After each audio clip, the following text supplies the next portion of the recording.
আদর্শ বাদিয়ে দিলাম, একটা আদর্শের উপরে চলেন আমরা উঠি, সব আদর্শ বাদ দিলাম। আল্লাহ রসুলের সবচেয়ে বড় আদর্শ, জমিনে যখন পা রাখতে দেরি, চাদরে রাখতে দেরি, সেজদা করতে দেরি করেন না, শুধু চাদরে রাখছেন। দাই শেফা আব্দুর রহমান ইবনে আউফ রাদিয়াল্লাহু তাআলা আনহুর আম্মা চাদরে রাখতে দেরি, ডাইন দিক হয়ে সেজদা করতে দেরি করেন না, লম্বা সেজদা। আম্মা জান বলছিলেন, বেটা সেজদায় যে কি বলছিলি তুই আমি জানি না, কিন্তু তুই সেজদায় কিছু বলতেছিলি। আমি তো বলি সেজদা করেন নাই, উম্মতকে মেসেজ দিছেন, উম্মত নামাজ নামাজ নামাজ নামাজ। এই জন্য যাওয়ার সময়ও চিৎকার দিছিলেন, আসসালা আসসালা, নামাজ নামাজ নামাজ।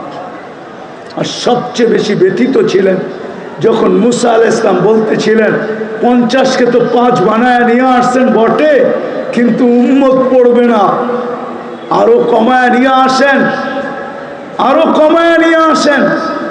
কিন্তু লজ্জার ছাপ চেহারায় ছিল, বলতেছিল লজ্জা লাগে, 9 বার গেলাম আবার যাব, কিন্তু দিলে আগুন জ্বলতেছিল, না পড়লে এই চেহারাটা আল্লাহকে কি করে দেখাবো।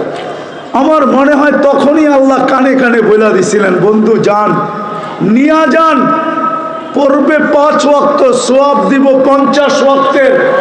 পরিশ্রম কমায়া দিলাম, সওয়াব কমাবো না, বরং আরো বাড়ায়া দিব। বাজমাত পড়লে 1 ওয়াক্তের সওয়াব 270 ওয়াক্তের দিব, মক্কায় পড়লে 1 লক্ষ ওয়াক্তের দিব, মদিনায় পড়লে 50,000 ওয়াক্তের দিব, বাইতুল মুকাদ্দাস পড়লে 25,000 ওয়াক্তের দিব। সাথে সাথে বন্ধু নিয়ে যান, আমি ডাইকা ডাইকা পড়ায় নিব। অফিসওয়ালাকে অফিস থেকে ডাকবো, আদালতওয়ালাকে আদালত থেকে ডাকবো, খামারওয়ালাকে খামার থেকে ডাকবো, মেইলওয়ালাকে মেইল থেকে ডাকবো, হাটওয়ালাকে হাটের থেকে ডাকবো, বাজারওয়ালাকে বাজার থেকে ডাকবো, ঘাটওয়ালাকে ঘাটের থেকে ডাকবো, রোডওয়ালাকে রোডের থেকে ডাকবো, বাড়িওয়ালাকে বাড়ির থেকে ডাকবো, ঘরওয়ালাকে ঘর থেকে ডাকবো, এমনকি ঘুমায়া থাকলেও আমি উঠায়া নিব। আসসালাতু খায়রুম মিনান নাওম বইলা আমি ঘুমের থেকে উঠায়া নিব। একটা আদর্শের উপরে চলেন, আজকে আমরা একমত হই যে আজকের থেকে আমরা নামাজ ছাড়বো না। ওয়াদা? হ্যাঁ, পাক্কা? নামা আরেকটা কাজ করতে হবে, তাইলে ইনশাআল্লাহ ইহুদিদের স্লোগান ভেঙে যাবে। ওরা কিন্তু আজকে স্লোগান দিতেছে, আমি প্রমাণ দিতে পারবো আপনাকে। ওদের কিতাবে লেখা আছে এটা সত্য, আপনি প্রমাণ নিলে নিতে পারেন আমার কাছ থেকে। আজ থেকে বলি না আমি, এটা 90 দশক থেকে বলি, কারণ আমার কাছে অকাট্য প্রমাণ আছে। ওদের কিতাবে লেখা আছে, যতদিন ফজরের জামাত আর জুমার জামার সমান না হবে, 200 কোটি জান দিলেও কোনো কাজে লাগবে না, বিজয়ের পালা শুরু হবে না। আল্লাহর ঘর খালি আপনাকে বিজয় দেয় তো দেয় কি করে? এটা কি বিবেকে বোঝেন না?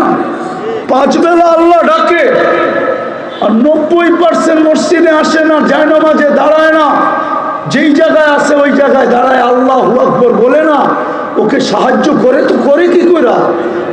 আপনি জিতা যাবেন শক্তি দিয়া? জিতেন না, জিতেন না। কোথায় জিতলেন এই পর্যন্ত? কোথায় জিতলেন? কোথায় জিতলেন? 1400 বছর আগে সাহায্য কোথায় আপনার সাথে বলেন? কোথায়? 500 বছর আগে সাহায্য কোথায়? 1000 বছরের আগে সাহায্য কোথায়? শুধু চিৎকার দিয়ে মানুষের ব্রেন উল্টা করলে হবে না যে এটা হইলেই আমরা সব করে ফেলবো। দুনিয়াটা এত সহজ না। রাগ হয়ে যাবে না আরেকটু বলবো? হ্যাঁ, আপনি জানেন এই কাপড়টা কয়বার সুদে ডুব দিছে? বলেন তো কেউ, কয়বার বলেন তো? আমি গয়না দিব, 6 বার সুদে ডুব দিছে, 6 বার। কয়বার? কয়বার? কয়বার? 6 বার। যে তুলা চাষ করছে সে লোন নিয়ে তুলা চাষ করছে, যে তুলা ইম্পোর্ট করছে সে সুদ নিয়ে ব্যাংকের এলসিনিয়া, আগাম এলসিনিয়া সে ইনপুট করছে। যে তুলার থেকে সুতা বানাইছে সেও মেইল করছে সুদের ব্যাংকের টাকা নিয়া। যে তুলা সুতার থেকে গেরে বানাইছে সেও সুদের টাকা ওইখানে মিশ্রিত করছে। গেরের থেকে যে ডাইং করছে সেও সুদের টাকা নিয়ে মেইল করছে। ডাইং এর থেকে যে ফিনিশিং করে মার্কেটিং করছে সেও সুদের টাকা নিয়ে করছে। কয়বার হইল? সিস্টেমটা পুরা উল্টা হয়ে গেছে। আপনি চিৎকার দিলে কিছু হবে না।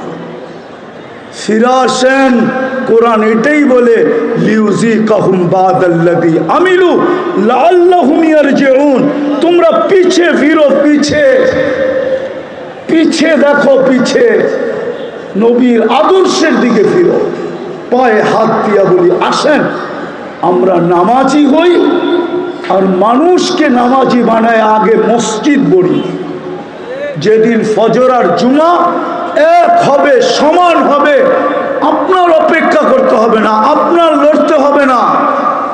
এই উম্মতকে আল্লাহ লড়াইতে চান না, তাইলে আল্লাহ থাইকা লাভ কি?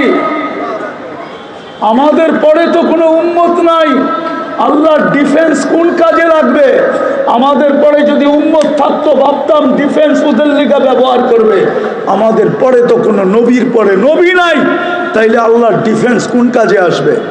আমি যদি আল্লাহকে প্রশ্ন করি আপনাকে লড়তে হবে না? বদর দেখেন না, ওমা রমাইতা ইদ রমাইতা ওয়ালাকিন্নাল্লাহ রমা। আমি যদি আল্লাহকে প্রশ্ন করি তাহলে রমজান মাসে 70 কিলোমিটার মদিনার থেকে দূরে বন্ধুকে কেন নিয়ে আসলেন? এই রমজান আর গরম। তা আল্লাহ যেন বলতে চায় বন্ধু না আসলে তো খেলা জমবে না।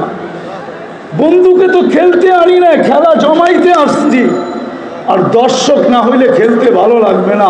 বন্ধুকে তো দর্শক হিসাবে নিয়ে আসছি, বন্ধু দর্শক হিসাবে দেখবে আর আমরা খেলবো। আজকে মসজিদ বলেন, দেখেন কালকে আল্লাহ খেলে কি খেলে না। হ্যাঁ, আল্লাহর জন্য মশাই যথেষ্ট। যতটুকু বললাম আল্লাহ আমাদেরকে আমল করার তৌফিক দান করেন। ওমা আলাইনা ইল্লাল বালাগ।